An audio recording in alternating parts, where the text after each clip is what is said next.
Magandang araw po sa inyong lahat. Yan, lalo na sa mga OFW. Yan, sa mga OFW.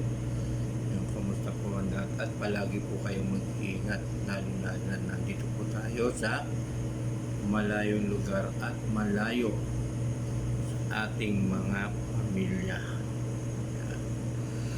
At ay nakakalungkot na lang mga guys ay mayroong isang OFW na nagpakamatay.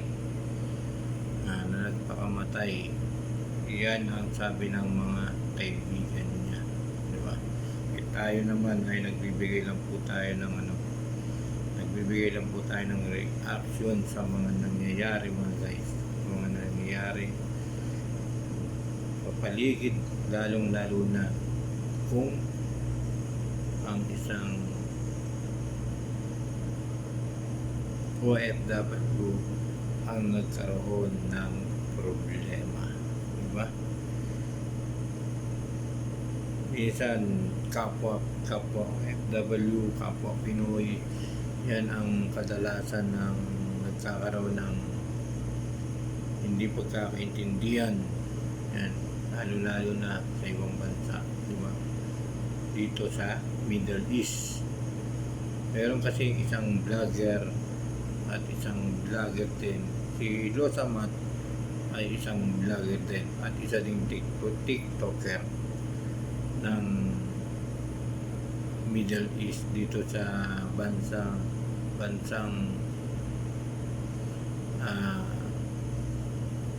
malayo at mainit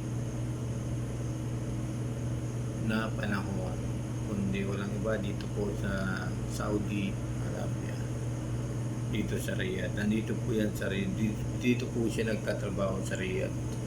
At yun nga ay bandang ay nakita na lamang sa kanyang kwarto ay isang malamig na bangkay.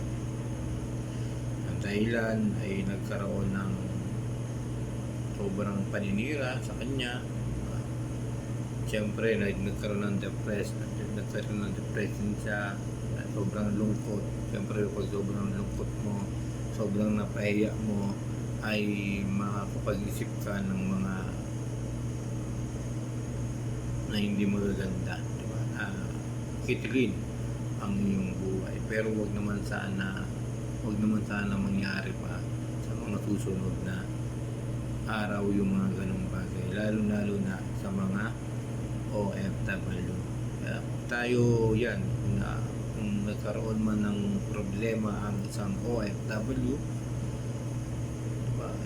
Pagka Pinoy, kapwa vlogger, guys, ay wag po natin papakaliman yung kanilang mga buhay personal, di ba? Hayaan natin na kung sino yung magano, diba? Huwag tayong dahil lang para kumita ka lang, di ba? Para kumita ka lang sa YouTube, social media, sa Facebook. Huwag po natin gagawin yun sa ating kapwa, kasi mahirap po yun. Dapat kung Pilipino ka, Pinoy ka, OFW ka na Pilipino na nandito sa ibang bansa, itulungan po natin. Huwag po natin ibabas ng sobra, diba? Huwag po natin ibabas na talagang ipapahiya sa lahat ng mga tao sa mga social media pa, diba? Alam niyo naman sa social media ay napakaraming billion, million, thousand yung mga sumasali dyan sa Facebook, YouTube, TikTok, kahit ano pa, diba? Pero nakakalungkot talaga nun. Kaya nga nakikiramay po tayo kay Losamat. Sana nga ay mabigyan ng katarungan yung kanyang pagkawala, diba? Mabigyan ng katarungan yung kanyang pagkamatay, lalo na sa mga vlogger, yan, especially sa mga vlogger na mahilig magpahiya sa kanilang mga kapwa Pilipino, di ba? At kailangan ay may control din natin yung ating mga sarili, yung ating mga ugali. Huwag tayong magpapahiya ng mga tao kung nagkamali man siya, nagkaroon ng kasalanan, eh huwag natin nahanin yung mga ganyan. Tingnan mo po mga ganyan. Di ba?